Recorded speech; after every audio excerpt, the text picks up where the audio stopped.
The day after accepting my crush's confession, I woke up and found myself 10 years in the future. The moment I opened my eyes, a little boy with big, round eyes was standing in front of me, calling me Mom. Still in disbelief, I searched through a dusty storage room and found a wedding photo. But to my shock, the groom in the picture wasn't my crush. It was someone else entirely. I jolted awake, lying in an unfamiliar bed. My mind was a complete mess as I tried to figure out what was going on. Before I could process anything, a small figure suddenly dashed in from the doorway. I instinctively shut my eyes, pretending to still be asleep. The sound of tiny footsteps approached slowly, followed by the gentle touch of a soft, little hand resting on my forehead. A child's delicate voice started rambling about what they had eaten recently and what they had been doing.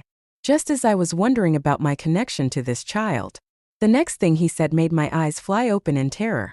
Mom, you've been sick for days now. Why haven't you woken up yet? You don't like me, but I really miss you. Please wake up. Mom, please. Mom. This kid just called me Mom. My eyes snapped open, and I saw a little boy with big eyes and a small mouth staring at me in shock. Before I could say a word, he turned and bolted out of the room. Oh my God. Just last night, I had accepted my crush's confession, and now, I had a kid this big. After the child ran off, I immediately grabbed my phone and called my best friend, Emily. I had no idea what had happened in the past 10 years, but my phone had barely any messages, and all my old friends had completely disappeared from my contacts. The phone rang several times before Emily finally picked up. What do you want? Her voice was cold, so cold that I almost didn't recognize it. I scratched my face awkwardly. Her sudden aloofness left me momentarily speechless. When I didn't respond, she seemed to grow impatient. Ava, say something. Didn't you say you'd never contact me again? Oh God, what exactly had I done in these 10 years? I hesitated for a moment before saying, Emily, I know you like to act cool, but can you not be cold to me right now? I just want to ask you something. The most important question I had at that moment. Who is my husband? Emily fell silent for a long moment before finally replying. Ava, did you forget to take your meds today? Huh, so 10 years later, Emily had learned how to insult people in a roundabout way. I'm serious. I snapped. She sighed. Forget it. Just stay where you are. I'm in line for a COVID test. I'll come find you later. Her voice sounded serious. Wait, so this wasn't time travel? I was just sick? Also, COVID test? What's that? And why did she have to line up for it? Just as I put down my phone, a woman who looked like a housekeeper knocked on the door and cautiously asked if I was feeling better and whether I wanted to eat something. So, my mystery husband was rich enough to hire housekeepers? I nodded, and in no time, an array of exquisite dishes was placed before me. I picked up my chopsticks and started eating. To my surprise, everything was exactly the kind of food I loved. Then, out of the corner of my eye, I noticed the little boy from earlier peeking in from outside the door. I suddenly realized, this might be my son. My eyes lit up as I waved at him and said, Hey, kid, come here. The child hesitated, then timidly walked over to my bedside. Why did he look a little scared of me? Wait, did I marry some rich guy and become an evil stepmother? Scratching my head, I softened my voice and asked, Sweetheart, what's your name? How old are you? The little boy's chubby cheeks scrunched up, full of grievance, as if he couldn't understand why his own mother didn't remember his name. Mommy, my name is Ethan. My nickname is Sam. I'm 4.5 years old. So, I really didn't end up with my crush after all. I continued questioning him. Sam. Let's test you. What's your dad's name? Sam proudly answered. My dad's name is Sam. Before he could finish, a voice interrupted from the doorway. You're here? It's time to go downstairs and study. Don't disturb Madam while she's resting. It was the housekeeper. She had suddenly appeared at the door. Cutting Sam off, she quickly turned to me, her face full of apprehension. Madam, I'm so sorry. I should have been watching Sam more carefully. I'll take him downstairs now. She walked over cautiously and gently pulled Sam away. I simply nodded, still unable to grasp the full situation. Ever since I woke up, the housekeeper's attitude toward me had been strange. almost as if she were afraid of me. And yet, no one would tell me my husband's name. I decided to look for clues myself. The bedroom was luxuriously decorated, but there were no wedding photos. No visible signs of another person living here. Could it be that I had one of those mysterious husbands who just sent money home every month but never actually showed up? As I stepped out of the bedroom, I finally realized I was in a 2-story villa. Downstairs, Sam was sitting quietly by the floor-to-ceiling window, working on a puzzle. The sunlight streamed in, casting a warm glow around him. His long eyelashes hung low as he focused, looking so obedient and well-behaved that my heart instantly melted. I rushed over to him, startling him in the process. "What are you playing with?" I asked enthusiastically. "Let's do it together." Sam's big eyes widened in shock, and he immediately straightened up as if being punished. He hesitantly called out, "Mom." I pulled him into my arms and planted a big kiss on his soft, fair cheek. He touched his face, looking a little surprised but happy. Judging by his reaction, I could guess that the me from 10 years later probably hadn't been very affectionate toward this child.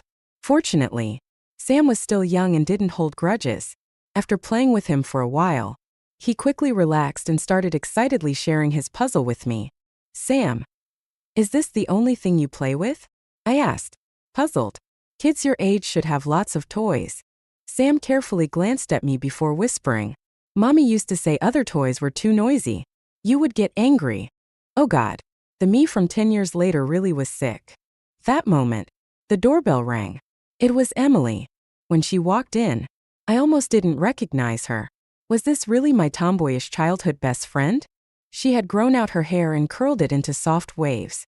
Her makeup was flawless, her brows perfectly shaped.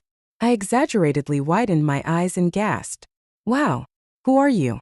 Gorgeous." Emily rolled her eyes at me.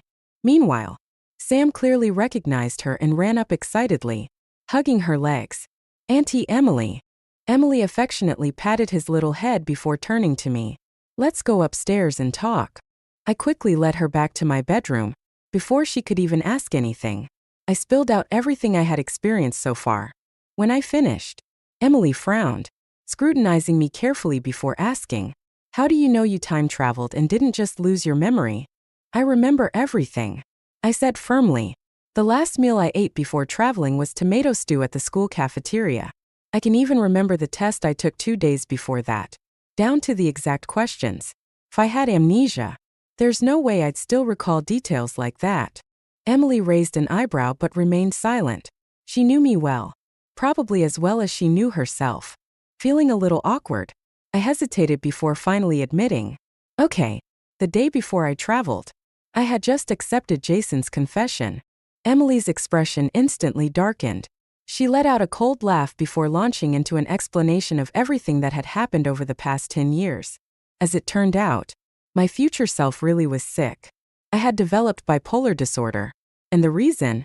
Jason, my ex. According to Emily, Jason had always pretended to treat me well in public. But behind the scenes, he had been emotionally tormenting me. By the time he realized something was wrong, it was already too late. I had completely lost myself. Later, Jason even accused Emily of seducing him. And in my unstable mental state, I had believed him and cut ties with Emily. Then, at 27, Jason dumped me. His new girlfriend? My former college roommate. I hadn't been able to handle the betrayal. That was when my bipolar disorder fully took over. I pressed a hand to my forehead, feeling the weight of it all. Damn, this really is the tragic life of Ava Monroe. Then, I looked up at Emily and asked, "So, who is my husband now?" Emily looked at me, hesitated for a moment, then finally said, "It's Ethan Joe." What? My mind went blank. Of all the possible outcomes, I never expected this. I had married Ethan Joe. The three of us, Emily, Ethan, and I, had practically grown up together. We lived in the same apartment building as kids and even attended the same school. Ethan had always been that legendary perfect child that parents love to compare their kids to. He was good-looking, smart, well-mannered, always helping old ladies cross the street and giving up his seat for the elderly. The more my parents praised him, the more he annoyed me.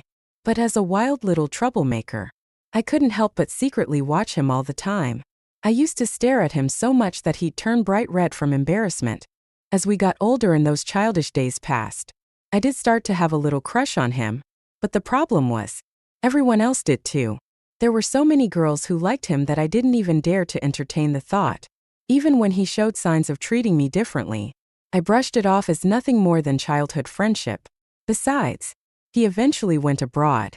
And now Emily was telling me that Ethan Joe had married me? This was more shocking than our national soccer team winning the World Cup. Then, another terrifying thought hit me. Emily, Sam is 4.5 years old, but I broke up with Jason when I was 27. So that means... Emily looked at me awkwardly before finally speaking. Back then, we had already cut ties, so I could only get bits and pieces of your life from others. What I heard was that Jason caught you and Ethan together in bed. I froze. And as for Sam, she hesitated. To be honest, I don't know. The sheer amount of information hitting me all at once made my brain short-circuit. So, what she was saying was, I might have married Ethan while carrying someone else's child? I suddenly felt lightheaded. No wonder there were no traces of another person in the bedroom. Ethan must absolutely despise me. But if he really hated me, why did he still agree to marry me? Wait a second. Emily, if Jason was the one who cheated on me, then how did he end up catching me and Ethan in bed? That doesn't make any sense. Even if I were capable of doing something like that, Ethan isn't that kind of person. Emily sighed. I don't know the details. From what I heard, Jason broke up with you first, but you refused to accept it. Then, somehow, he managed to catch you and Ethan together and used that to his advantage to shift the blame. I pressed my fingers against my temples. This entire situation sounded like a twisted soap opera. I let out a dry laugh and muttered, I feel like my brain is missing a crucial part. Emily patted my shoulder. Face reality. Sis, you were already brain dead after Jason played you. Then she grew serious. But Ava, whether you lost your memory or actually traveled through time, I just have one thing to say. Be good to Sam. I have no say in your relationship with Ethan, but that child. He's suffered enough. Ethan is always busy with work. He's gone for half the year. And you, well, you never cared about Sam at all. My heart clenched. His father might not be real, but his mother definitely was. My little angel. My precious Sam. From now on, you will know nothing but love. I immediately started making a plan in my head to shower him with all the love he had been missing. But before I could put my plan into action, Sam was suddenly sent off to preschool. So he had been on summer break before this. Private preschools like his didn't usually have mandatory vacations, but most of the kids came from wealthy families, and many parents preferred to take them on vacations during the break. Thinking back to how I had found Sam sitting alone downstairs, quietly working on his puzzle, I felt a sharp pang in my heart, like I had swallowed a lemon whole. I made a mental note to take him out somewhere fun in a couple of days. That evening, during dinner, Sam sat on his chair, swinging his little legs as he excitedly told me all about his day at school. After spending a few days together, he was no longer afraid of me, and for the first time, as we got ready for bed, Sam hesitated before softly asking, Mommy, can I sleep with you? He stood in front of me in his little dinosaur pajamas, looking up at me expectantly. I scooped him up into my arms and smiled. Of course, sweetheart. As he snuggled up beside me, he suddenly said, Mommy, tell me a bedtime story. I took the book and started making up a story. Once upon a time, there was a Prince Snow White. After listening, Sam giggled and declared, Sam is Prince Snow White. Mommy is the princess. When I grow up, I'm going to marry Mommy. I laughed and teased him. But Mommy already has Daddy. You can't marry me. Sam. I hadn't expected my words to make his little face suddenly fall. That's right. Ever since I arrived in this timeline, Sam had never once mentioned Ethan on his own. Did that mean Ethan wasn't good to him? Testing the waters, I gently asked, Do you not like Daddy? Sam shook his head furiously. I like Daddy, but his big, round eyes suddenly carried a hint of hesitation, like he was afraid of something. The meaning was clear. It wasn't that Sam didn't like Ethan. It was that I didn't. That didn't seem possible. Though, did I really hate him that much?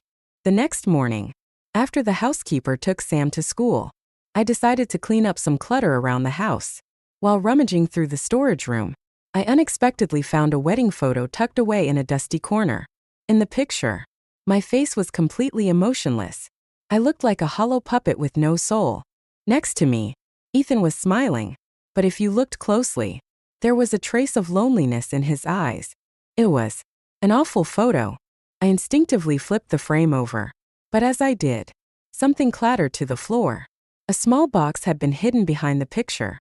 Curious, I opened it. Inside, I found Sam's birth certificate and a folded-up note, one of the little messages I used to pass to Ethan during class. And then there was a letter, a love letter, from 16-year-old Ethan Joe to 16-year-old Ava Monroe. For a moment, I didn't know how to feel. It was like biting into a dish of bitter melon, sour, bitter, and filled with an overwhelming sense of regret. This letter had arrived 16 years too late. I stared at it for a long time before quietly putting everything back where I found it. That afternoon, I went to pick Sam up from preschool. At the school gate, teachers led groups of children out one by one. It was funny how kids seemed to have a built-in radar. They could instantly spot their parents in a crowd. The moment Sam saw me, his eyes lit up. He waddled over like a little duck, his tiny face flushed with excitement. "Thank you for picking me up, Mommy." My heart instantly melted into a puddle. "From now on, Mommy will pick you up from school every day." "Okay." Sam's eyes sparkled. "Can you take me in the morning too?" I firmly shook my head. He pouted. "Why not?" "Because Mommy can't wake up in the morning." Before he could argue, a little girl ran over and looked up at me curiously. "Auntie, are you Jacob's mom?" I nodded. She studied me for a moment before blurting out, "Auntie, you're really pretty. But why have you never picked Jacob up before? The kids in class say you don't like him." Before I could respond, Sam clenched the hem of my shirt. His little face filled with frustration. "That's not true. Mommy likes me." The little girl glanced between us, looking uncertain. I quickly reassured them and led Sam home. But once we got back, I could tell he was feeling down. Wanting to cheer him up, I bought a bunch of my favorite snacks. Because let's be honest, kids have great taste. And promised him a big present for his birthday. His eyes lit up with excitement. "That's great. Daddy said he'll be home too." I froze. I had just found that old love letter today, and I hadn't even begun to process my feelings about Ethan. And now he was coming back. That night, following my mommy transformation plan, I decided to help Sam take a bath. But he absolutely refused. His big round eyes blinked at me seriously as he said, "I have a little pee-pee. Mommy doesn't. And I'm almost 5 years old. I can bathe myself." I pinched his chubby little hands. "Really? What if shampoo gets in your eyes? That'll hurt. Besides, you're still only 4.5. Sam hesitated for a moment, then reluctantly accepted my help. But the entire time, his face was bright red as he desperately covered himself. Soon, it was finally Sam's birthday. He was more excited than I had ever seen him. Unfortunately, the weather didn't cooperate. By midday, heavy rain started pouring down. Ethan's flight was scheduled to arrive in the afternoon, but I wasn't sure if he'd make it on time. Seeing Sam anxiously staring out the window, I called him over. "Come on, let's open your presents." I had prepared 5 gifts, hoping to make up for all the birthdays I had neglected before. No matter how mature Sam seemed, he was still just a child, and it didn't take long for him to get completely lost in the joy of his new toys. As I played with him, we were both giggling in an electric toy car, taking turns driving when he pouted. "Mommy, it's my turn now. You said we'd only play for a little while. Just a little longer. Okay, be a good boy," I teased. Just then, the front door opened. Instinctively, we both turned toward the entrance. Outside, the rain poured heavily. Ethan Joe stepped in from the storm, his suit soaked through. Sam shouted, "Daddy," and ran over excitedly. But Ethan didn't look at him first. His gaze landed directly on me.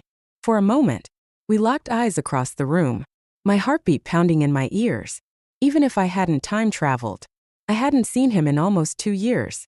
And I had to admit, him standing there in a fitted suit, rain-soaked, glasses slightly fogged up, was absolutely hitting all my weak spots.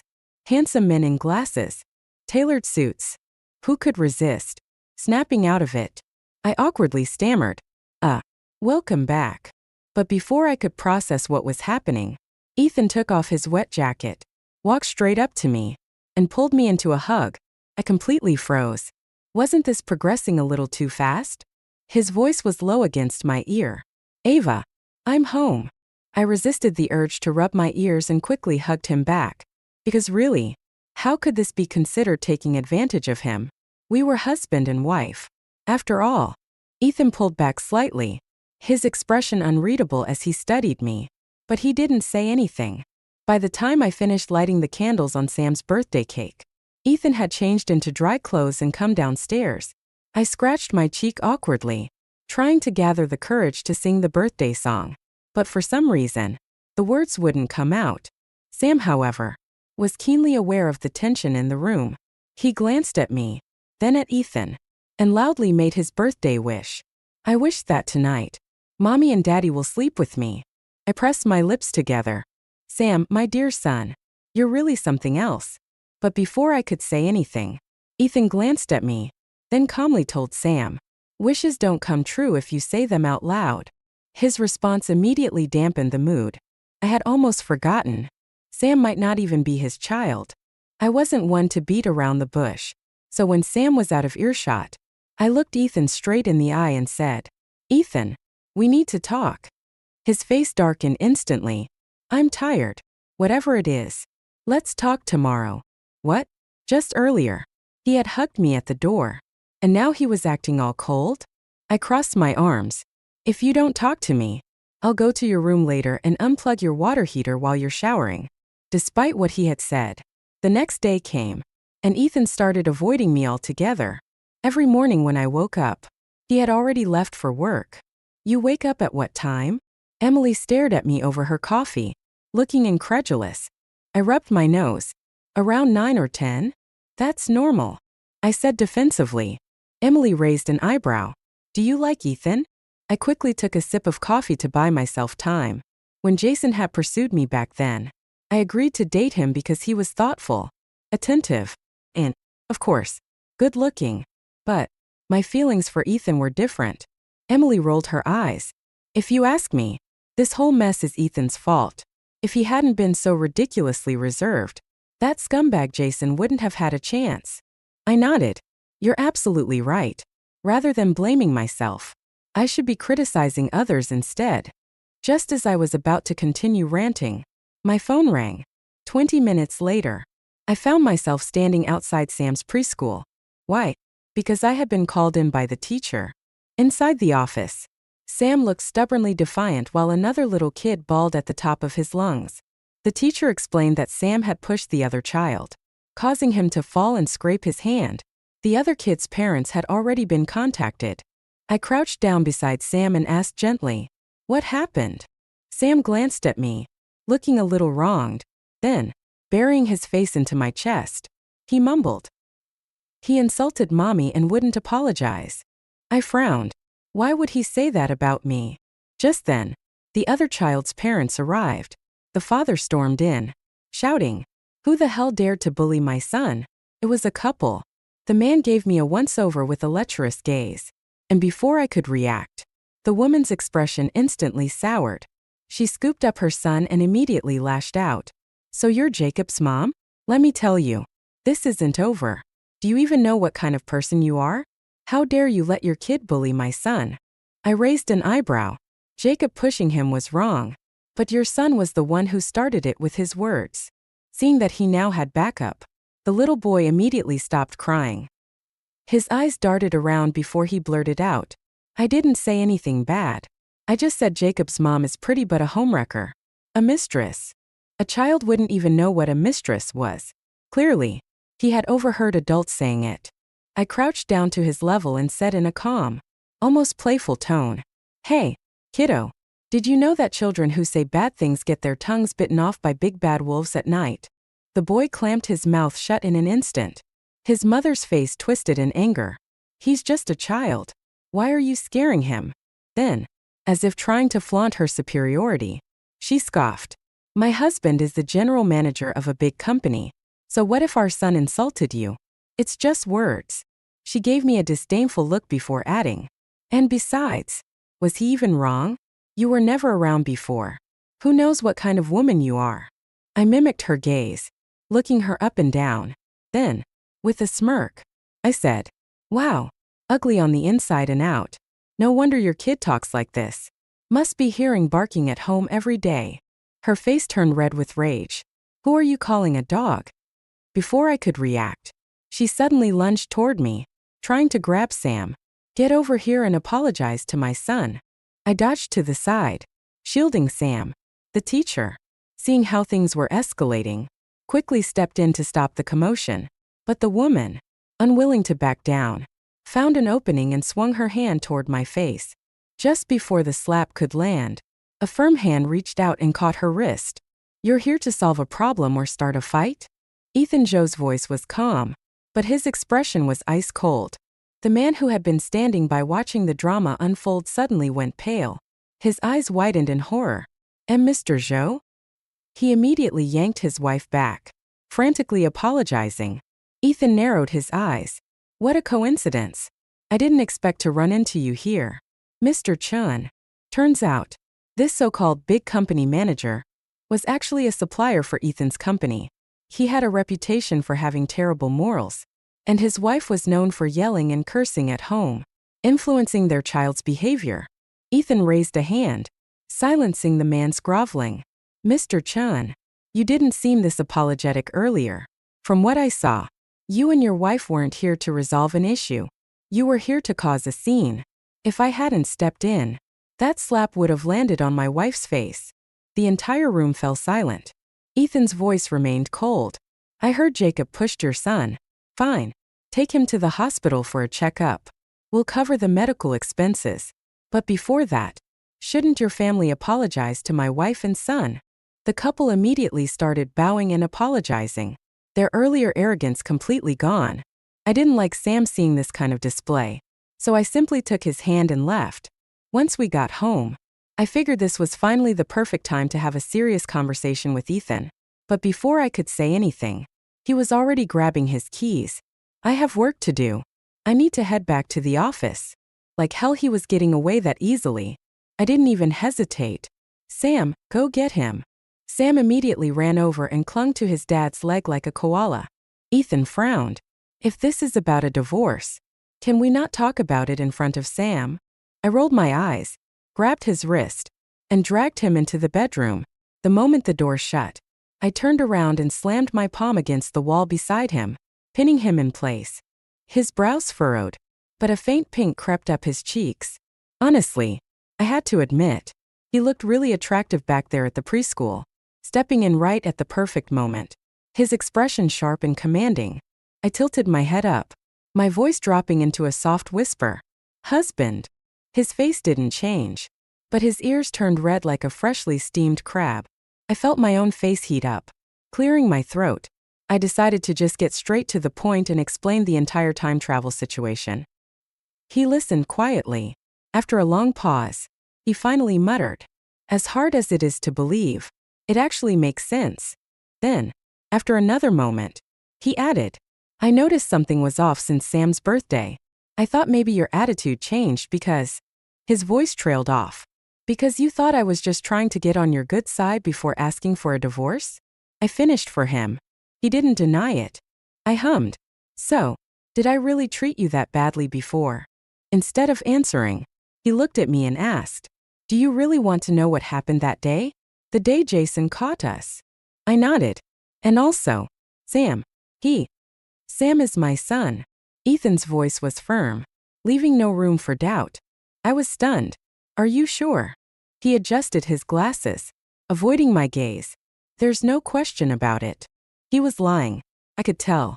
I leaned in slightly and whispered, husband, married couples should be honest with each other. You know. At my words. He instinctively pushed up his glasses again, a clear sign that he was feeling flustered. Ethan finally spilled everything. So, for this emotionally repressed man, the word husband was basically the magic phrase to make him talk? From his somewhat vague explanation, I managed to piece together the truth. Jason had wanted to break up with me, but didn't want to take responsibility for it. So he set me up, making it look like I had cheated. In reality, Sam was Ethan's child, and we had married because of the pregnancy. But because of everything that had happened, I had resented him, and as a result, we had been living in separate rooms ever since our wedding. Well, Mr. Zhou, time to take down the Jason Corporation.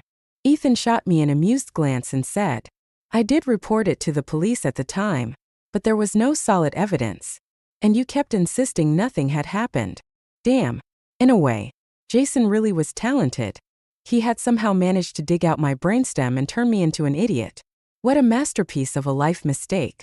Ethan and I ended up chatting for a long time after that. We talked about everything from when I used to blackmail him into buying me snacks as kids to how I had accidentally broken Sam's toy car just the other day. Curious, I suddenly asked, how did Sam get his nickname? Ethan hesitated for a moment before replying. His eyes flickered with a bit of embarrassment. I narrowed my eyes. Wait, is it from Thomas the Tank Engine? His lips parted slightly, then closed again. Finally, he admitted, it's from Thomas. Tommy. I glanced over at the Thomas the Tank Engine pajamas casually draped over the chair and held back a laugh. How could anyone not love this dork? That night, despite how long we talked, I didn't end up asking him to move back into the master bedroom. These things should happen naturally. Besides, he was already my husband. He wasn't going anywhere. As for Jason, I hadn't even gotten around to dealing with him when he suddenly announced a college reunion in our alumni group chat. And not only that, he actually tagged me. The moment I saw his message, I wanted to go slap myself in the bathroom mirror. Ava Monroe, how did you ever fall for that piece of trash? If I had known things would turn out like this, I would have thrown all my energy into chasing Ethan from the start. There was no question. I was definitely going to this reunion, but I wasn't going alone. I immediately told Ethan about it. He asked what I wanted to do. First, I'll gather some intel. Then, I'll settle old scores and return the favor. I patted his shoulder. Mr. Zhou, make sure to have my back. All right. Ethan raised an eyebrow but said nothing. On the day of the reunion, I had originally planned to just go with Ethan, but as luck would have it, the housekeeper had taken the day off, so we had to bring Sam along. Since plenty of people probably knew about what had happened between Jason and me, I worried they might say something inappropriate. To avoid any awkward situations, I asked Ethan to stay in the car with Sam while I went in first. As expected, the moment I showed up, a bunch of old classmates surrounded me. Some were offering sympathetic words, while others were clearly there just to gossip. I scanned the familiar faces. It was strange. Just a few years ago, we had all been so youthful and full of life. But now, time had left its marks on everyone. From their chatter, I managed to pick up some details about Jason's life. Apparently, my former college roommate had snagged him after coming into a fortune when her family's land got bought out. Now, he had started his own business, and from what I heard, it was doing decently well. Just as the gossip was reaching its peak, Jason and his wife arrived, and the moment I saw him, I had only one thought. Thank God I dodged that bullet.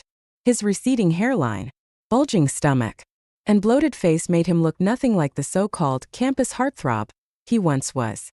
And he actually had the audacity to tag me in that group chat? Jason walked up with a fake smile. Ava, it's been 5 years, and you're still as beautiful as ever. I forced a polite smile, said nothing, and immediately turned away. I had zero interest in playing some childish game of winning the breakup. I slipped into the restroom and called Ethan. Come get me. On the other end of the line, Ethan chuckled softly. On my way. Just as I stepped out of the restroom, I was startled by a shadow leaning against the wall. Ava. The shadow spoke. How have you been all these years? It was Jason. For a second, I almost thought someone had shoved a wardrobe in front of the bathroom door. He stared at me for a moment, and when I didn't respond, he even reached out, as if to grab my hand. I nearly jumped back 2 feet. Stay back. I'm allergic to ugly. Jason's face twisted for a moment before quickly smoothing over. Ava, are you still mad at me? I quickly cut him off before he could continue his nonsense. Waving my hands dramatically, I bowed to him 3 times on the spot. Thank you for not marrying me back then. I owe you a great debt. Then, before he could react, I bolted back to the reunion. As soon as I sat down on the couch, Jason followed me in. But right at that moment, the lively chatter in the room died down for a brief second before soft murmurs started spreading. Who's that guy? Damn, was he always this good-looking? Wait, was there really someone this handsome at our school back then? No way. Even Jason wasn't this good-looking in his prime. I turned toward the entrance. Ethan had arrived. I let out a relieved sigh and immediately got up to take his arm. Let me introduce you. This is my husband. Since Sam was still waiting for us in the car, we didn't stay much longer. But before we left, I couldn't help but take a final glance at Jason standing beside Ethan. They looked like 2 different species. That moment, I truly understood. There was no such thing as a battle between evenly matched men in this world. As we walked downstairs, Ethan teased, "So, is your revenge plan cancelled?" I pretended to be tipsy, resting my head lightly on his shoulder. In a soft voice, I murmured, "I've already won." The warm summer night breeze carried my words away. Since it was such a nice evening, I suggested we leave the car behind and take a walk as a family. Under the soft glow of streetlights, Sam bounced along beside us, happily singing some anime opening song at the top of his lungs. I turned to Ethan, leaned in, and whispered something in his ear. His eyes lit up, and he turned to look at me. His expression was identical to Sam's, bright and eager. I laughed and hooked my arm through his, then pointed at a row of public electric scooters ahead. "Hubby, I'm tired. Let's take one of those home." The affectionate look on Ethan's face instantly disappeared. He glanced at my dress and asked, "Are you sure?" I blinked at him innocently. With a resigned expression, he sighed, took off his suit jacket, and tied it around my waist. Then, dressed in just his dress shirt, he put Sam in front and me in the back before climbing onto the scooter. Sam had never ridden one before, and the entire way, his laughter rang through the night air. Unfortunately, we didn't even make it 2 miles before we were stopped by a traffic officer. Apparently, it was illegal to have more than 1 passenger on an electric scooter. So, we ended up getting fined $20 and still had to take a taxi home in the end. Some time later, I ran into Jason again. I had taken Sam out for some street food when the scent of freshly fried stinky tofu lured us to a corner stall. When I scanned the QR code to pay, I suddenly realized the person selling the stinky tofu was none other than Jason. He recognized me, too. His expression twisted as he started complaining about how his company had collapsed due to tax issues. His clients had all left, and his accountant had run off with the last of his money. He had been forced to shut down his business, drowning in debt. This disgusting man actually thought he could get sympathy from me. Even worse, he had the audacity to reach out as if to touch me. I resisted the urge to gag and instead smiled sweetly. "Don't worry. I'll definitely find a way to help you out." Then, after I had walked far enough away, I pulled out my phone and made a call. "Hello? I'd like to report an unlicensed street vendor." Not long after, I watched as the city inspectors arrived and confiscated his food cart. Tears welled up in my eyes. Such a shame. I had really been craving that stinky tofu. Since I had already promised Sam some junk food, I still let him indulge in grilled skewers, takoyaki, and fried flatbreads. Just as we were happily munching and watching the scene unfold, Ethan suddenly appeared and caught us red-handed. I gave him an innocent smile. "We didn't eat anything. We were just watching." Sam eagerly nodded in agreement. Yeah. Mommy and I totally didn't eat grilled skewers, takoyaki, or fried noodles." Ethan, clearly used to our antics, sighed and said, "Next time, just tell me if you want to eat something. Street food isn't clean." I nodded obediently while simultaneously adding more items to my mental food order. As the city lights flickered on, the 3 of us strolled home together. Side story back to the past. One moment, I was curled up in Ethan's arms, happily plotting to have a second child. The next moment, I opened my eyes, back in my college dorm room. Half asleep, I reached for my phone and answered a call. "Ava, baby, wake up. Your darling boyfriend is waiting downstairs on an empty stomach." My entire body stiffened. Who the hell was this greasy-sounding guy? Then it hit me. It was Jason. The mere thought of his future bald head and beer belly made me lose my appetite for the next 3 days. Without hesitation, I jumped out of bed, ran downstairs in front of everyone, and dumped him on the spot. Then, I immediately called Ethan. The phone rang for a long time before he finally answered. His voice was deep and low. "Hello." I suddenly remembered. Last night, I had just publicly announced my relationship with Jason. I cleared my throat and asked, "Ethan Joe, a million encounters, a step as vast as eternity. What exactly did you mean by that post you made this morning?" Ethan remained silent, his breathing steady. I rolled my eyes. Typical repressed man. "All right, I'll give you one chance. No questions. Just answer this. Do you want to date me with marriage as the goal?" There was a pause. Then he said, "Ava Monroe, I like you. I always have. So then, why didn't your love letter ever reach me? You'll find out in 10 years. Ethan exhaled lightly before adding, "Because that day, I overheard you in the classroom saying, I would never like Ethan Joe in this lifetime. That one moment of foolish pride had cost me 10 whole years." I took a deep breath.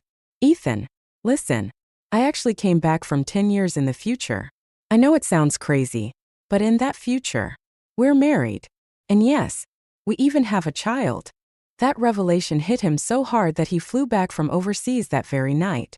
Not only did he seriously confess to me all over again, but he also insisted on immediately taking me home to meet his parents.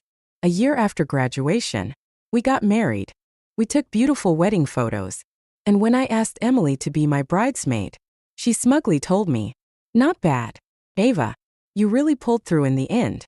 For a while, Ethan and I focused on our careers and didn't rush to have children. But then, when I turned 27, "Is it today?" Ethan whispered in my ear.